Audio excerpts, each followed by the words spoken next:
Your Steve Jones Show podcast is loading now. The Steve Jones Show podcast is sponsored by Sunbury Motors, North 4th Street in Sunbury, and Sunbury Motors Kia, routes 11 and 15 in Hummel's Wharf. We've learned over the years that Tuesdays with Neal is special. Welcome, sir. Special indeed. As usual, thank you for having me. Right, so here we are in training camp, which is always, it's different now than it was 10 years ago, 20 years ago. The way training camp is conducted now, which has a lot of rules in it from the CBA, and there's by the way, common sense and logic as to how they do it. But what does that mean, in your opinion, Neal, to the opening month of the regular season as to how we should view it as opposed to October, November, December? I think in a lot of ways, and fans might not like this a whole lot, but in a lot of ways, football is like the ultimate hidden game. There are a lot of aspects to it that fans won't readily see. It's incredibly detailed and incredibly nuanced, and the reasons this thing happens or that thing happens is usually the result of a lot of things that you aren't aware of. That creates almost a separate game, ones that fans are watching and the ones that the players are playing and that the coaches are kind of lording over. Training camp is, in my opinion, the largest example of that.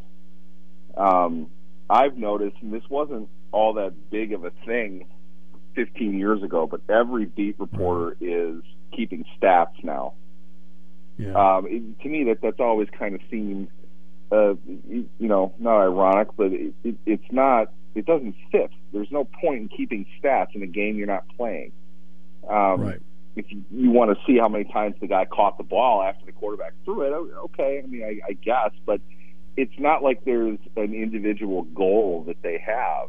And if you were to ask them, they're going to say, well, my goal, I guess, is to complete every pass that I throw, and I probably won't do that every day. So it creates do we want to go as far as saying it's a false impression? We don't know with good insight really how well a player is doing or not doing. Now, there are highlights, there are fun things like that we'll see. Sure. Most teams within the last maybe 48 hours have broken out the pads. You're starting to play, football a little bit more realistically than what you did before. But we don't need to know, how many passes Trey Lance completed in practice in shorts. It really doesn't show anything. They're not even doing those drills based on real situations. They're practicing different things. And oftentimes the throw itself, as crazy as it seems, is not the purpose of the drill itself. If they're moving their feet around, if they want to get him into different spots and get him used to where he needs to release the ball, for the sake of his body positioning, as opposed to trying to actually complete the pass. It's not like he's being evaluated based on that. It's how he's conducting the drill that they're giving him. And for most times, we're not going to know the exact purpose of what they're doing, short of we're familiar with this drill and this is what they're trying to do with it. It's just it's not a results-based activity, and I think we get caught up in the idea that statistics rule everything. Therefore, player A is beating player B because he has better statistics in training camp, when nothing that they're doing is the activity on which you're used to accumulating statistics for. So most of the time it's like, well, we really can't tell. I'm not saying that the preseason games are a great indication, but you can get a better sense of a player performing in that environment because, that is the environment. It's not training camp. Training camp is learning what they're trying to do, putting it together. They're competing. I'm not saying that they don't evaluate that, but they're looking at how they're doing it much more than the results of what they're asking them to do. It's interesting you bring that up because obviously the hundreds of practices that I've watched in the course of my career, and I don't care if it's football or basketball, I've never once even mentally kept stats in my mind. Never. It's always about, what am I seeing quality-wise? What about the block on that play? Did the guy run the route right? Was the ball delivered in a spot where he can get yards after the catch? the defensive back break on the ball? Was the DB too passive on it? Sometimes you'll see a play where the protection's perfect, the quarterback's perfect, puts it right on the money, and the DB breaks it up, and you sit around and you look right, you know what, every single person on that play did something right. Exactly. Right? I mean, that to me, that's that. I'm looking for things like that. I'm not sitting there looking like, I'll give you the two Penn State quarterbacks. Drew Aller was 9 of 15 in practice today for 150 yards, and Bo Prevula was 10 of 20 today in the practice for 212 yards. I mean, I don't know. I don't look at it that way. I'm looking at quality of play, of drill, and then what happens when it's good on good. Yeah, that is the opposite of results-based thinking. You know, it's about the execution of the play. What if, and just to piggyback off your example, what if they ran that play the play before? You know, the defensive back knows exactly what's going to happen. Yep. He breaks on the ball like he's supposed to and makes the play. Did somebody win or lose that rep? No, not really. They're doing what they're supposed to do. It's not like anybody failed. You know, the ball went where it's supposed to go. The guy runs a good route. There's protection up front, but there's some pressure, so the defensive line did something. Right. They're getting live reps. It's about the practice of the play itself, not the result of it. You know, that's less than important. And I'm thinking back. I think I've talked about this before. I used this picture in my social media profiles just because it's really funny. The AP photographer really liked the picture, but he told me to my face he couldn't use it because of the contrast of the whiteness of me in the background of the picture threw it all off.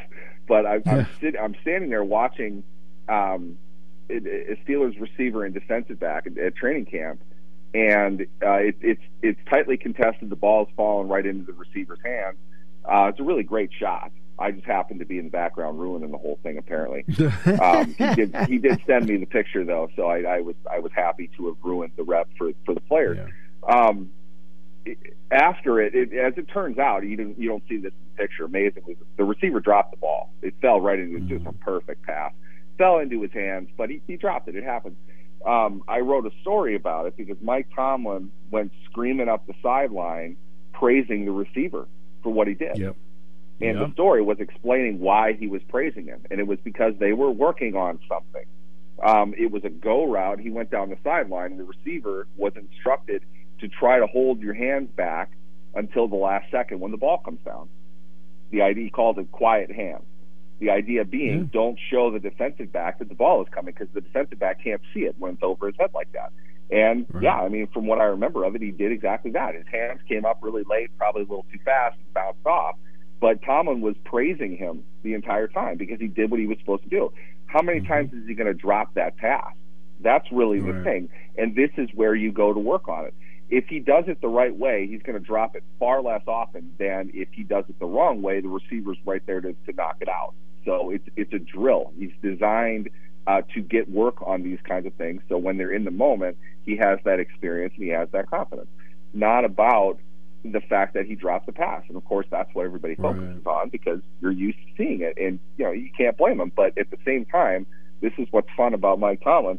He did what he did exactly why he did that, for that reason. He wanted people to know there's more to this than just that. And he kind of reveals little things here and there. And I really enjoyed it to a point where if I'm really going to puff myself up with pride, it almost felt like he would do that around me because he knew that I would write about it. So in that particular case, I did.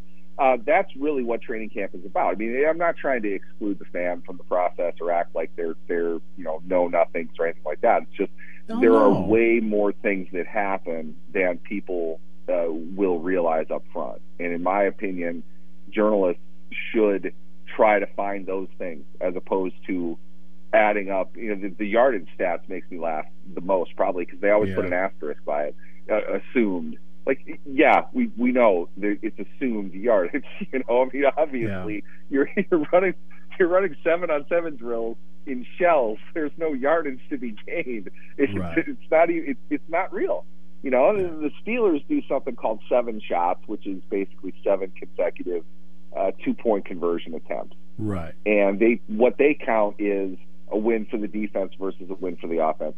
that's competitive. That's a simulated environment. That's real. There's something to score for that. And you can say this guy threw the touchdown pass, this guy had the interception, but it's not like cumulative stats matter for something like that. It's not. I know. It shouldn't be viewed as that kind of success or failure. Yeah, I mean, look, I think that's after a while, when you're there all the time, you get a feel for it. And again, that's that opaque word, but it's something that, like, for example, Jack Ham, as we all know, has a tremendous feel for what's going on. We aren't standing there going, I think Aller is 7 of 8 passing. It's like, there's a drill, there's a purpose, there's certain plays that you're running that you got to run. You want to see how it works, how it's protected. And if it's not done right over and over again, you eliminate it from the book. There's things like that happen. I want to ask you about the Those plays Nathaniel might Hackett. not even be about the quarterback. Right, exactly right. You're exactly right. I don't get what Sean Payton was doing this week. This is a guy that's won a Super Bowl. He's securing himself. And nobody's going to sit here and say Nathaniel Hackett's the greatest coach since Lombardi. I got it. But I didn't understand the need to take a shot. I think, and perhaps you have been guilty of this in your career once or twice. I standing here in front of you, I know that I have. I think he might have taken the media hat and put it back on for a brief second. I mean, it's the thing with Sean Payton is he's so sharp, he's so witty and clever. He really is fun to listen to. He went over the line, not in dishonesty, but in really, kind of glorifying an outright failure of somebody else. That, as you alluded to a certain point, can't be overstated. Time will tell. Time always does tell with coaching success and failure. I don't know if we have seen a better example of a complete and total head coaching failure than Nathaniel Hackett last season. Sure. No, I agree. I don't need Sean Payton to tell me that. I'm aware. Right. Sean Payton, though, needs to know you got to take your foot off the throat, okay? I mean, it's already dead. Stop flogging the expired equine. There's no point in reveling in it anymore. But at the same time, you can kind of hear it in his voice. He's having fun. He's still on the Fox set. He definitely a mistake on his part. I thought he owned up to that the way that he should. Yeah. It's not that big of a deal. And when you have to get, snooty, pompous Aaron Rodgers involved and get him to defend Nathaniel Hackett and all the wonderful success that Rodgers, I guess, thought that he had last season, he's going to stick up for his coordinator. Now the coordinator is speaking to the media about it. All of this is just like, okay, we should have taken the cue from the beginning. Everyone can kind of say, you know what, that's a stupid thing for him to have said. Let's move on. I say that as somebody that oversaw, several posts being written about the topic, so I admit the hypocrisy that I'm putting out right now. People will talk about it because it's pretty easy to talk about. It's a professional mistake on Payton's part, and I think, with big machinery comes big exhaust, and that's kind of the exhaust that Sean Payton gives off. He really is big on the soundbite. He likes to hear himself talk, and he does a good job of it. He's a really he's a quotational guy, as a former boss of mine would say. He can dive into the point pretty well, and he can make it very entertaining. And I think he's been in studio for a year and a half, whatever it was. Mm-hmm. He's used to that, not being the more buttoned up, more refined coach that he kind of wasn't in New Orleans. But he acknowledged his mistake right away. The first true opportunity that he had to do it. I'm sure he will take that to the degree that he needs to beyond this. But yeah, definitely not something you want your head coach going around talking about. I also thought for him, he probably felt this was a way of backing up Russell Wilson, in some way, because now that's his quarterback. But it's like, I think the media's done a good job of telling everybody that the moment was too big for Nathaniel Hackett. I think Nathaniel Hackett did a great job proving that on his own. He really didn't need Sean Payton to sign off on it. Exactly. I don't want to, I don't want to dismiss the point here. That's what's kind of funny because nobody's disputing what he said at all. The timing of it is really bad. The stage in which he used to say it was really bad. You can fairly be called out like he was by a former Broncos player that he's setting the stage in case it doesn't work in Denver right away. He's got his scapegoat. You don't want that kind of criticism hanging over your head. Obviously, he doesn't want to fail either. He's there to succeed. He's getting paid $20 million to turn around the disaster that was the Broncos last season. You don't want people thinking that you're saying something so you can make an excuse for your failure. Now, I'm not saying the Broncos are going to win 13 games and Russ is going to be an MVP, but they can probably do better than what they did last year. The body lying on the ground can't run away. They're not going to get a whole lot worse than what they were. At the same time, though, yes, you need to show some support for the guy that you have, and he feels that that's Russell Wilson. I would say Russell Wilson's being paid plenty to assume that confidence. The fact that he wasn't benched, the fact that they kept him for a year or two and all but 6 quarterbacks in the NFL at his age would not have gotten a year or two out of this. To back him up, I think he could have been a little bit more direct and a little less smarmy, Sean Payton-y about the whole thing. Just sort of said, you know what, they had a rough year. We see that. We're going to improve. We're going to work past it. But at the same time, as a media member, I really enjoyed what he said because it made my job a lot easier for a little bit. Yeah, no question. Not only that, I think that Week 5 game between the Jets and the Broncos has a little more juice to it. It does, and it'll be fun. I am ironically not looking forward to writing about all of this then, because that's what's gonna happen. Right, exactly. Both of them will have sit-down interviews, and they'll go over it. Yeah. We'll rehash it all, but at the same time, that the stuff that hypes up the game, I think, is always good. I enjoy a little pomp and circumstance leading into things like that. My friend, always a pleasure. Definitely. Thanks for having me, guys.